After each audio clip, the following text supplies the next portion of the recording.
SSP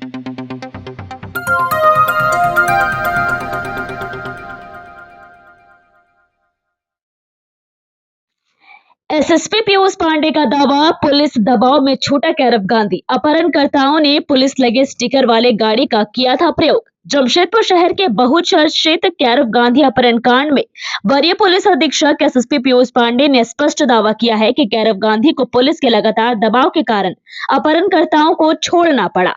अपहरणकर्ताओं ने police लगे स्टिकर वाले गाड़ी का प्रयोग किया था, इससे वे शहर से बचकर निकल गए थे। मंगलवार को पुलिस कार्यालय में आयोजित प्रेस वार्ता में एसएसपी ने कहा है कि कैरव पूरी तरह से सुरक्षित है और उसके साथ किसी तरह की मारपीट नहीं की गई है।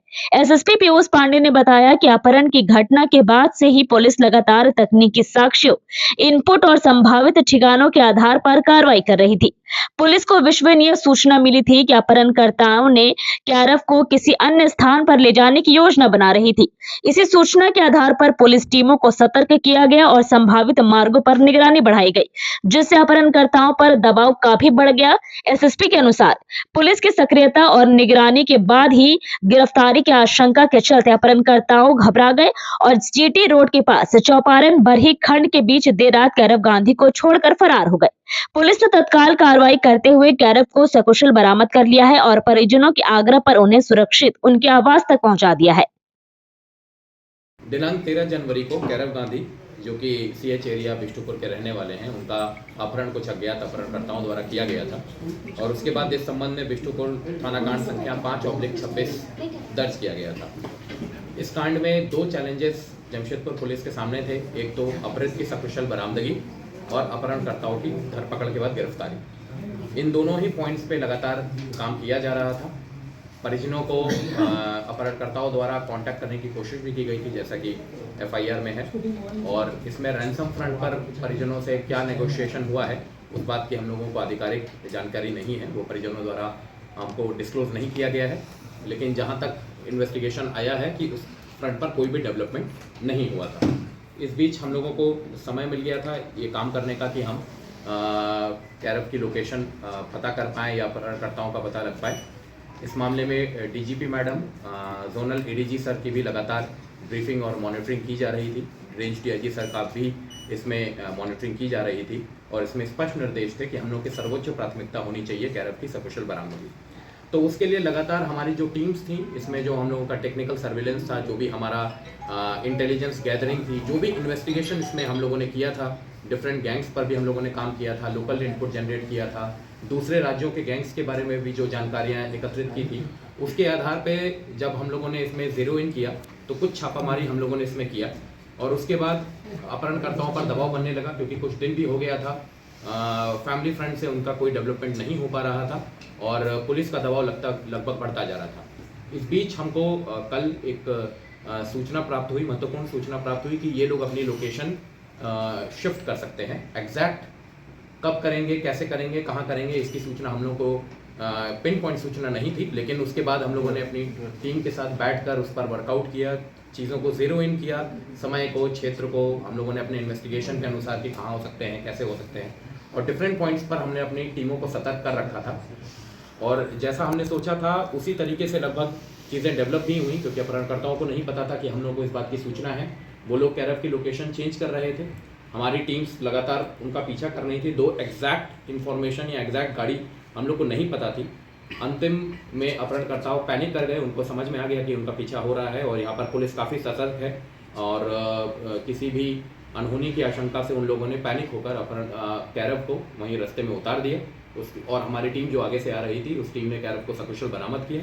उनके परिजनों से सकुशल कैरव की बात कराई।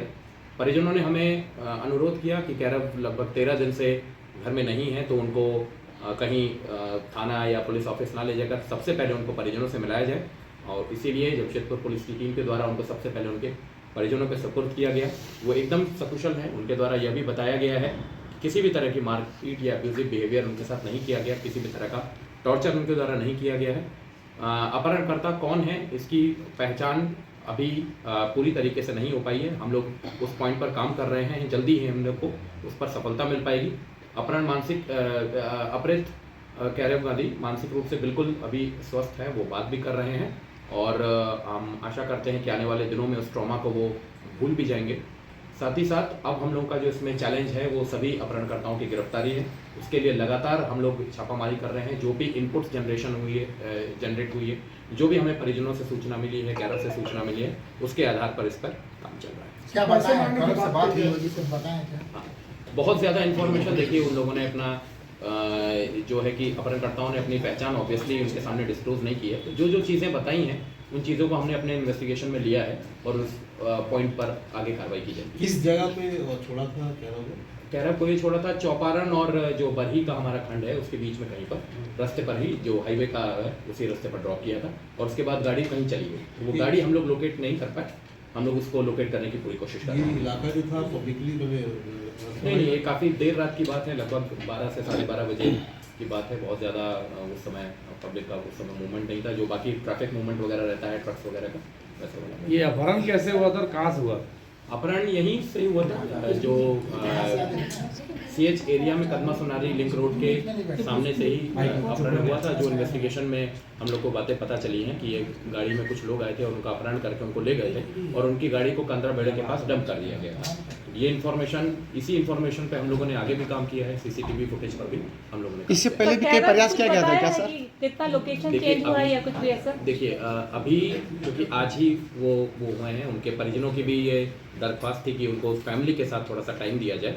जब एक बार वो बात करने के लिए हमसे रेडी होंगे, पूरी तरीके से वो रहेंगे, तब उस पर डिटेल में हम लोग उससे बात की जाएगी। प्रारंभिक पूछताछ हम लोगों ने उनसे की है, तो जो इनपुट्स हम लोग को मिले उस पर हम लोग इससे पहले भी कई प्रयास किया गया था क्या अपहरण का? इससे पहले का ऐसा कुछ इनपुट हम लोग को सर अभी तक कैरो जब सामने यहाँ नहीं से आया। निकला, सर कैरो यहाँ से जब निकले घर से तो रास्ते में उन्हें किस तरह से ट्रैप किया? ये तो कैरो बताया होगा ना कि कैसे उनको ट्रैप किया गया। हाँ, रास्ते में वही उन्होंने बताया कि एक कार में कुछ लोगों के द्वारा उनको रोका गया और उनको बोला गया कि कुछ इशू हुआ है, आपको तुरंत हमारी गाड़ी में बैठना पड़ेगा, और उनको फिर उनको उस गाड़ी में बैठा के दूसरी गाड़ी में दूसरा अपहरणकर्ता उनकी गाड़ी को चला रहे थे और आगे अपहरणकर्ता। ये पुलिस के वाहन का ही इस्तेमाल किया गया था जो दिखा, जो आ रही थी बात सामने। देखिए इन्वेस्टिगेशन में तो वही सामने आया है, हम इस पर भी काम कर रहे हैं। इन्वेस्टिगेशन अभी तक के इन्वेस्टिगेशन में बात ये गाड़ी कहाँ की थी? पुलिस के वाहन नहीं है, पुलिस ये बेसिकली मास्करेड किया गया था। पुलिस का वाहन नहीं है वो, उसको पुलिस का स्टिकर वगैरह लगा के मास्करेड किया गया था। ये गैंग कहाँ का है? ये अभी गैंग अभी अपहरणकर्ताओं की आइडेंटिफिकेशन फ्रंट पे ही काम चल रहा है। गैंग कौन सा एग्जैक्टली, एक बार जब कुछ गिरफ्तारियां हो बिहार जाएंगी के तो हम हैं लोग या बता बंगाल पाएंगे। के? अभी ये नहीं बता पाएंगे exactly at this point of moment किस राज्य के हैं, हम लोग ये नहीं बता पाएंगे। हेलो सर, रेड किस स्टेट में हुआ?